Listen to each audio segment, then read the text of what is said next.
हमारी तरफ से प्रार्थना है कि पढ़ने लिखने वाले बच्चों को गर्लफ्रेंड बॉयफ्रेंड वाला जो आज का नाटक चला है ये नहीं करना चाहिए। अगर हमारी बात कोई सुन रहा है और समझ रहा है, चाहे यूट्यूब में सुने चाहे यहाँ, हमारी सब बच्चों से प्रार्थना है ऐसी गलती मत करना, क्योंकि ये गलती तुम्हारे जीवन को ऐसी जगह पहुंचा देगी, परमार्थ क्या तुम स्वार्थ लायक नहीं रह जाओगे।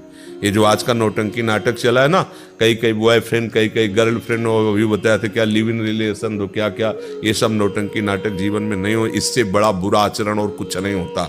जब बच्चे इनमें उतर जाते हैं तो अपनी पवित्रता खो देते हैं, अपनी मानसिकता बिगाड़ लेते हैं, यहाँ तक कि अपने जीवन को नष्ट कर देते हैं।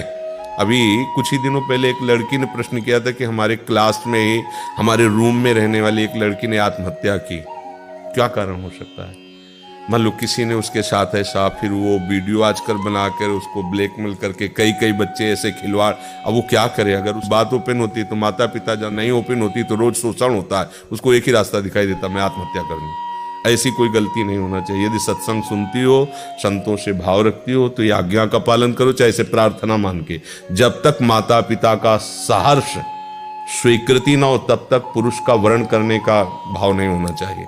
माता पिता की माना हमें पसंद है तो उसमें दस्तखत हमारे इतना सौभाग्य माता पिता का अधिकार इतना नहीं कि तुम्हारी बात को समझ सके, जिन्होंने तुम्हें पालन पोषण करे, इतना भी अधिकार नहीं। आज के बच्चे इतने कुमार्गामी हो रहे हैं कि माता पिता को ऐसे ही अवहेलना कर दे। फिर क्या होता है?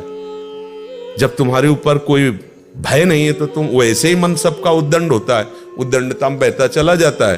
अच्छा, जैसे तुम उद्दंडता कर वैसे सामने वाला उद्दंडता कर रहा, सामने वाला तुम्हें प्यार का नाटक कर रहा, प्यार तो है ही नहीं। बिना पवित्र प्यार नहीं होता, और यहाँ का प्यार अपवित्रता से ही प्रारंभ होता है। ये प्यार है। तो इसलिए हमें तो ये लगता है कि नए नए बच्चों को हमारी ये प्रार्थना जरूर सुननी चाहिए। जब तक माता पिता की अनुमति न हो, जब तक वो एक हमारे अंदर भाव ना देख ले, माता पिता संस्कार ना देख ले, तब तक हमको कभी कदम नहीं बढ़ाना चाहिए। ब्रह्मचर्य से रहना चाहिए। ब्याह हो जाए फिर गृहस्थी में जैसा संस्कार वैसे जाए, ये हमें बहुत सावधानी रहे। जो बच्चे अपनी बाल्यावस्था से यौवन अवस्था तक आदतें गंदी कर लेते हैं, वो ना गृहस्थी लायक रहते हैं ना भगवत मार्ग लायक रहते हैं। वो कूड़ा करकट हो जाते हैं, कूड़े की तरह उनकी जिंदगी हो जाती है।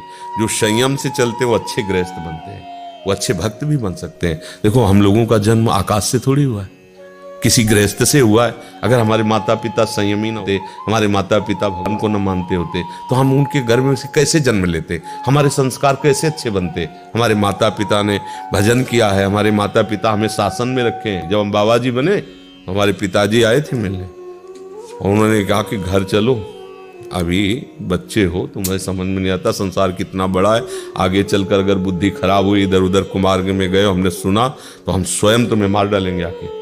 नहीं तो घर चलो, ब्याह करो, खूब भजन करो, जैसे हम लोग करते हो वैसे करो।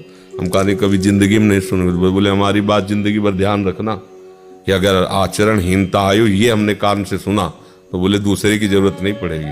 तो ऐसे माता पिता अगर संयमी न होते, शासन करने वाले न होते, तो हमारे संस्कार ही न बनते। तो अगर आप संस्कार युक्त हो, आप धर्म युक्त हो, अगर एक भी परिवार का कोई आपसे संस्कार अच्छे प्राप्त कर लिया तो हो गया मनुष्य जीवन की सार्थकता। जो हमारे संस्कारहीन है, हमारे ही आचरण खराब, तुम दूसरे को क्या उपदेश दे सकते हैं? इसलिए अच्छे बच्चे बनो।